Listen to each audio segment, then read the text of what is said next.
Debate. The member from Oshawa. Thank you very much, Speaker. And I'm pleased to be able to stand in my place and add a few more comments, actually, on the fall economic statement. And I say a few more because I was able to share some voices from Oshawa, as I like to do.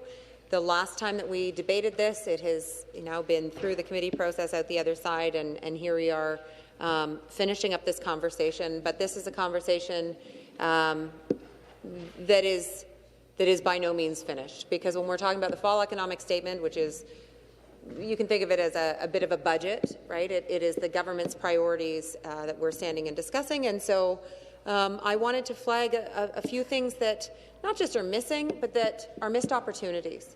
So I'll start out with healthcare and education, big topics in all of our communities, whether you live in Oshawa, Niagara, whether you're Brampton.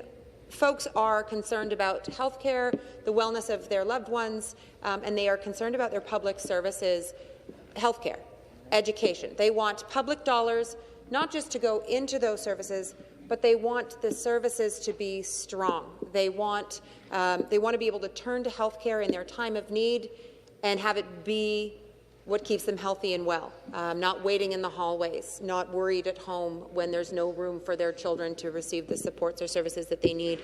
So something that we don't see, or talking about the fall economic statement, comparing that to the FAO economic and budget report from October, the government will be short about $6.2 billion in health, $1 billion in education, and $360 million in colleges and universities through 2024-2025.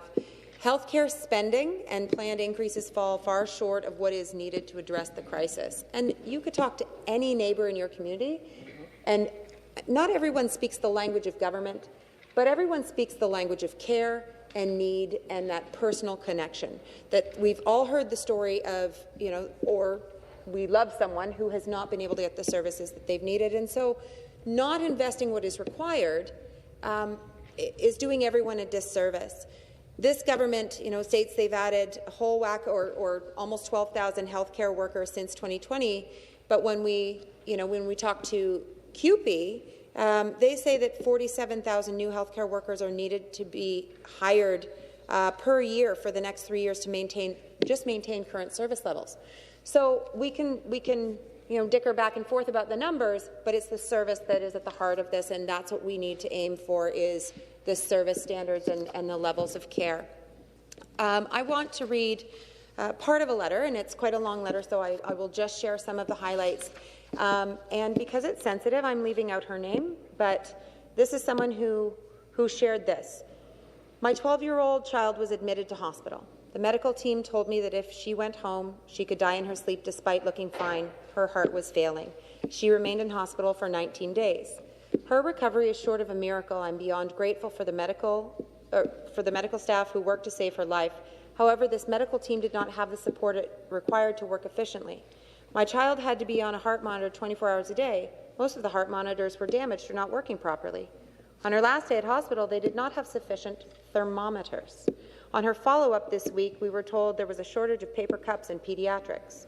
Explain to me how a hospital runs out of thermometers. Explain to me how a child that requires a heart monitor asks her mom, if it doesn't work well, am I going to die? Upon being discharged from hospital, we were told that public care outpatient treatment would take at least 6 months. For non-urgent care, the wait list is 18 months. Private care treatment is possible, however, it is cost prohibitive, and I will find a way to care for my child, even if it means going in debt, because we do what we have to do to save the lives of our children. I pay taxes in Ontario, yet I will have to dish out money to find care for my child. She went on to say, when we were in the ER, my child was assessed in a hallway due to the urgency of her needs. There was no privacy. I don't care about privacy. I wanted them to save her life. Then we were placed in a holding room with 2 adults who were screaming in pain. My child was terrified. I explained that I would not leave her side. I would be with her. Again, the medical teams are not to blame. They are doing what they can. There was even one patient sleeping on the floor. Premier, how can we in the province of Ontario, one of the richest provinces in Canada, do this to our residents? How? You are wealthy enough to be able to afford private care. I am not. I urge you to find a solution before other children get ill or die." End quote. There's a lot more to that letter, and there are a lot more letters like this. And most of us who check our email know that. I will say as well that a conversation we have a lot in here, but we're having out in the streets, is about nursing. I was visiting some family friends that I haven't seen in a while, and our political stripes do not align. Okay, I will politely leave it there. But for long-time, lifelong, die-hard conservatives, as these family friends are, for them to be so angry at this Premier because of the decisions around nursing, because they have a child who's a nurse, and they are seeing up close and personally what it's like in terms of the working conditions and the disrespect. And I mean, this is political because it's personal, and personal is always political, but it is fascinating to hear true blue super conservatives saying, not that man, not again, look what they're doing to nurses. What's next? Right? So everyone has a button, and this Premier in this province, this government keeps pushing those buttons. And rather than investing in the care and in the frontline services, I mean, they're playing footsie with developers. They're doing all sorts of other things that they would prioritize, but real people in need, not so much. I'll read a letter here from Samantha, who says, thousands of job vacancies remain unfilled because there aren't enough skilled nurses available and willing to do the work under unfair working conditions. Unprecedented backlogs of surgeries and other procedures can't be cleared without proper investment in publicly delivered health care. People with urgent care needs are waiting longer than ever, with some overstretched emergency rooms having to close their doors and send patients elsewhere. These challenges are the result of underfunding and unfair legislation like Bill 124, making it harder than ever for our public health care system to retain and recruit nurses and healthcare professionals. This situation isn't sustainable. Nurses who pride themselves on being able to push through adversity are openly talking about their exhaustion, their frustration, and their anger at the way they are being treated. Conditions are only getting worse as more and more burned-out nurses and healthcare workers leave their jobs, driven out by government disrespect and untenable working conditions. Front page of our paper. Now, this is going back a couple weeks, but still true. Lakeridge Health hammered by staff shortage. Quote, if you think Durham's hospitals are short-staffed, its emergency rooms are taking longer to see patients, and its remaining staff are burned out, you're absolutely right. Lakeridge Health is being hit by a tsunami of impacts, nearly all having to do with staffing pressures that are hammering the patient health care experience.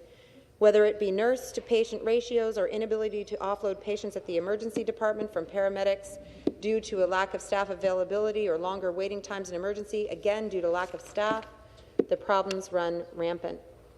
And Speaker, we remember in our neck of the woods during the summer when the Lakeridge Health Bowmanville ICU was forced shut down for 6 weeks. They're no longer shut down, but that was, I mean, that's quite remarkable to have an ICU shut down because of lack of staffing.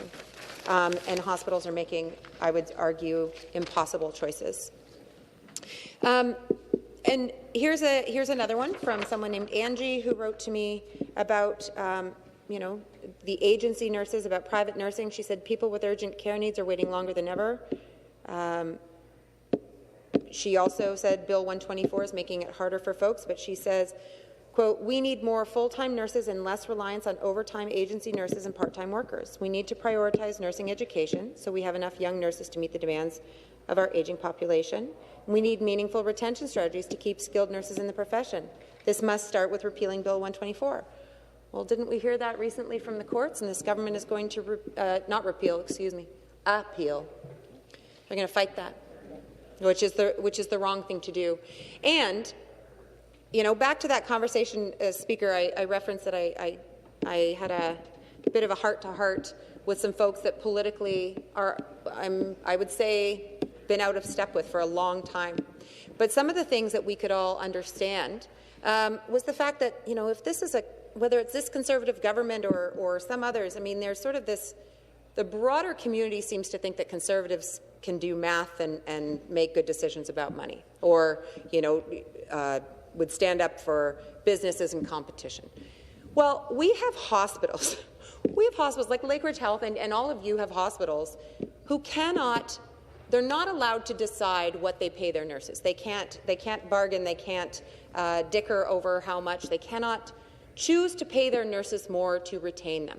They're not allowed because the Bill 124 is a wage cap. It's keeping your foot on that balloon, so it can't go anywhere. There's no room to maneuver. But private nursing agencies out in the community are allowed to pay nurses whatever, and when the hospitals have no staff, they don't have what they need, they're running so short, they're forced to pick up the phone and call these private agencies and say, I need this many nurses. And the agencies can charge them whatever. And the hospitals are being held hostage and have to pay whatever. And the hospitals get their money from the provincial government, basically, right? I'm oversimplifying the pathways here, but the province is fine with the hospitals having to practically pay ransom. But they're not fine with hospitals being able to figure out what is fair for them to pay their own employees. Imagine going into any other workplace and saying, you're not allowed to pay your employees what you determine is fair. This is from a Conservative government that's, well, any Conservative government. It doesn't fit. It doesn't fit, and people are realizing that. That was part of the conversation, is nothing makes sense right now. I had a conversation in my area where, some of the local Conservative folks, that I have a decent rapport with, as is true with some of the folks in this space, have said, is there not an adult around the Premier right now? Like, is there no one advising him when it comes to, decisions that are impacting municipalities, that are going to see our property taxes shoot through the roof because the lack of the ability for the municipalities to no longer get those development charges and decide how to spend them. Like, money has to come from somewhere to provide services in a community. But this government is playing all sorts of neat games that are ticking off a lot of their base, eh? It's quite interesting. And to have those conversations in our community, I know the Conservative members are having those conversations with their folks too. It cannot be comfortable. I do hope that you find some adult to surround the Premier. That's what I'm hearing is needed in the communities, just to break it down to that. But what's needed in this bill? Let's get back to that. We've talked a lot about education. Here was a note from someone that said, who's a school secretary, said, I'm the first point of contact for every parent and student in a school with over 900 elementary students. Every injury or illness, every forgotten lunch, every visitor comes through my office. I'm responsible for unlocking the door to these visitors. The security of the school rests on me, and yet the Ontario government makes me feel unimportant, hated, and greedy for asking to earn enough to feed my family, put my daughter through university one day, or save something for retirement. It breaks my heart to think about leaving a job I love, but I have to take care of my family and future. And that's from a secretary named Jennifer. Now, we've had lots of conversations, and I know that the government and the education workers are moving forward in a positive direction with the deal, and I think we're all grateful for that. But it's the reminder that there are real people impacted by government decisions who are not just being disrespected, but are hurting, right? When I stood in this House earlier in this debate, in this process for the fall economic statement before it went to committee, I talked about ODSP, and I talked about people who are hurting, and the fact that there are some positive changes. I concede that absolutely there are positive changes in the fall economic statement when it comes to ODSP, but it won't impact all that it should. We would have liked to have seen a doubling of ODSP rates. That would make a real difference to real people. People can't find safe places to live that they can afford. Folks who are celiac but can't afford gluten-free food to keep from getting sick. That there are people who can never stock up to save money or shop when things are on sale because they're forced to buy what they need when they have the money. It's a very different way of living than for most of us, right? And for many in the community. But it is a challenging way to live, and I shared some stories from people, and I got this letter.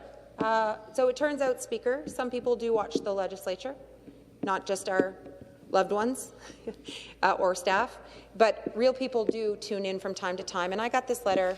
It said, as I write this, I am watching you on the legislative channel and was thoroughly impressed with your answers and presentation. I wanted to share my story with you. I'm a 37-year-old guy who has survived a multitude of health scares and health issues such as kidney cancer and a non-cancerous brain tumor that, even though it's not cancerous, has thoroughly destroyed my life. I've had 4 operations and 2 rounds of 28 sessions, each of radiation and gamma knife radiation. I live in some form of pain, and because of this, I have to take at least 4 tablets of Tylenol a day just to deal with the headache pain. I've tried to apply for ODSP and was told that because I followed the rules and saved my money when I started working to one day have a retirement, I have too many assets. I turned and applied to CPP disability and was told that I was not disabled enough, which I have since September applied and am still awaiting an answer. The system is broken and in desperate need of being fixed. I hope brave people like yourself can help other people navigate a system that doesn't help, that helps people and doesn't punish people for trying to live a normal life. Normal in quotes. Keep fighting and thank you for what you do. Thank you, and that's from Jamie. Like, there are just folks out there, right, who are looking for help, who are looking for support, who are looking for respect, and sometimes, unfortunately, they just are not, they're not helped. I raised an issue in here the other day. Gloria is the senior in my community. She reached out to my office. She's a low-income senior. She called because she was trying to make an appointment to get her teeth fixed, but she was told she doesn't qualify anymore for the Ontario Seniors Dental Care Program. She had qualified. In fact, she had actually received services in the past. Went back to, make her next arrangements, and surprise, no longer qualifies. And that is because the federal government increased payments to low-income seniors. They increased CPP payments, not by enough, but by just enough that it knocked out all of those low-income seniors who had formerly qualified. I won't say all. We'll wait and see how many have been knocked out. Once you qualify for the program, by the way, that the government, is something that they've done, and I thought that they were proud of, to provide dental care to the really low-income seniors in our community.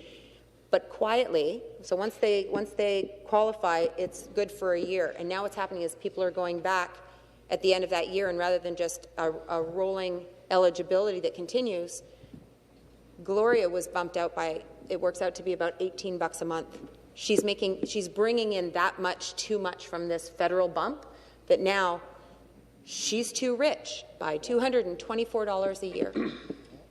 So she can't get dental coverage anymore. The province hasn't adjusted the threshold, but they do know about it. Right? So she's been cut from the program, and all of these other seniors, super low-income seniors, are going to find out that they've been bumped as well. I've asked this government to make that change, to bump the threshold back to allow them to qualify again. I mean, arguably, make it so more people can. More seniors should have what they need. Anyway, but that's the kind of thing that I don't see that in this budget or in this fall economic statement, and that's not a lot of money. You guys already said you were already budgeting to help seniors with their teeth, the low-income seniors, through the Ontario Seniors Dental Care Program. And now the lowest of the low income have been bumped out quietly because of this federal increase, this minute federal increase. And you guys are, I guess the government's just fine to let that carry. Just, like, what are you hoping that they won't call because they're in too much pain? I think it's awful, and I've raised it before, and it's something the government is well aware of. I also received a letter, and I shared it last week, from Don LeBlanc, who had written to me, had to see his doctor because he was having troubles with his feet, ankles, and his balance and dizziness. Got his mail today, and in it is a bill from Alpha Laboratories for $30. I'm at a point where I do not have $30 to spare for anything. And he told me about having to put down his cat, and he talked to me about his liver issues, and he's having a rough go. And I shared his story, and I will let that stand for itself, but I'll share the follow-up. Because we reached out to him to figure out exactly what had happened, right, as we're talking about healthcare privatization and these creeping fees and surprises for people. And he said, the blood was taken at my doctor's office, and then he sent it away. I don't recall them telling me about any charge associated with it. $30 doesn't seem like much, but it is to me. With groceries and rent taking most of my pension, very little is left. I really thought that this month was finally coming together. This is a reason seniors are stopping going to hospitals and seeing their doctors. Thanks again, Don. Surprise, $30. And $30 is a lot, like he said, to people who don't have it. Speaker, I have a lot more that I would be glad to talk about, and perhaps during questions and answers I'll have the chance to share some of that, because I'm hearing a lot from people in my community, and all of them, their voices are worth sharing in this space. Thank you. Thank you. Questions? Member for Etobicoke Lakeshore. And I want to thank the member opposite for her comments on the bill. You know, you made a comment of, with regard to ODSP, of a positive changes, and I appreciate you making that statement. But with those positive changes, you know, there'll be more money that people will be able to keep in their pockets, and their exemptions will be from $200 to $1,000 per month. And this is a game changer. Just as you were saying, it's a game changer to these people on ODSP. You know, and we want people to work. We want people to feel the power of having a job, and I think that is so important for everyone to be able to get up in the morning, get dressed, and get out there and have that fulfilling job. With these comments and with this increase to ODSP, will the member and her party be supporting this bill? Response. So, as far as the ODSP, I'll repeat what I said, that the positive changes are indeed positive. You know, the earnings from $200 to $1,000 per month, that is significant. The cohort is small, so the people impacted by that will be grateful. That is a real change. But there is no new money for social assistance recipients beyond the inflationary increases, right? There is no new money, and we weren't expecting any, frankly, but there is no new money for Ontario Works. You have to understand, though, there are a lot of other things that government could do that would make, when the member talked about, you know, if it's employment or differently contributing in their community, you know, the positive outcomes we want to see for people, let's also see the transit investment, right? Because these are folks who you want to be able to get to those jobs. They need to be able to afford the transit. It all has to be interconnected. This government keeps missing the boat, so to speak. Thank you. Questions? Member for Spadina, Fort York. Thank you, Madam Speaker. I just want to follow up on the question from the member from Etobicoke Lakeshore about ODSP. This government keeps boasting about their historical investment in ODSP. ODSP is down 7% relative to inflation during this government's time in here. This week we had Amir Farsood in the legislature. Amir applied for medical assistance in dying because he cannot survive on the ODSP rates. And there are other reports in the media. There are 216 people who died of homelessness in the city of Toronto alone, let alone the number of deaths in the province. Why? My question to my colleague is, why do you think this government just doesn't get it, that they're letting people die on ODSP and Ontario Works, and they're not raising those rates so that people can actually live? Response. It's not. Thank you. Okay, so sometimes in this space there's a lot of hyperbole that can be in this room, but I will say to the member that is not hyperbole. When we are speaking to people in our community and we know that they have no hope anymore, not only do they not have a home or a safe place to live with any kind of predictability, many of them are out of hope. They're out of options. And there isn't a quick fix. In fact, I'm going to read, I got this from George Alfonso, who wrote to me and said, I've written to a couple of MPPs in the past. Not one of them has had the decency to reply. I'm not one to complain about every little thing, but lately I feel compelled to reach out and voice my concerns. We're on a fixed income. The cost of everything is skyrocketing and out of control, but our income cannot keep up. Jennifer, I know everyone wishes that they could wave a magic wand and make everything better. Wouldn't it be nice? People don't know where to turn. And they turn to their government for support, but they also turn to their government for compassion and understanding. And that also is not in this bill. Questions? Member for Bruce Grey, Owen Sound. Thank you, Madam Speaker, and I thank the member opposite, member from Oshawa, for her comments. She mentioned a range of subjects in her remarks, including education, health care, and in the Q&A transit. I wanted to bring her attention to page 8 of this lovely document, which highlights a few numbers that are significant on this side of the House, we believe. As noted, health care spending up $5.6 billion to a record $75.2 billion. Question? Education, up $3.4 billion, or 10% to $32.4 billion. Transit, $60 billion over 10 years. I hope these numbers, and asking the member, are these numbers not big enough to secure your support on Bill 36? Thank you. Response? Okay, so if he's going to read from that, I'm happy to read from the FAO Economic and Budget Outlook Fall 2022. Government spending plan contains funding shortfalls in every program sector, offset by historically high unallocated contingency funds. Quote, compared to the FAO's spending projection, the spending plan in the 2022 Ontario budget contains funding shortfalls across all program sectors, which total an estimated $40 billion over 6 years. However, the FAO estimates the government's spending plan includes $44 billion in unallocated contingency funds. The province needs to use these contingency funds to address the program sector shortfalls identified by the FAO or make programs changes to achieve its sector spending plan targets, et cetera, et cetera. There is so much room for investment in care, and the government chose not to. So what page is that on? Like the explanation as to why haven't you cared? Questions? Member for Toronto Centre. Thank you very much, Speaker, and thank you to the member for her presentation.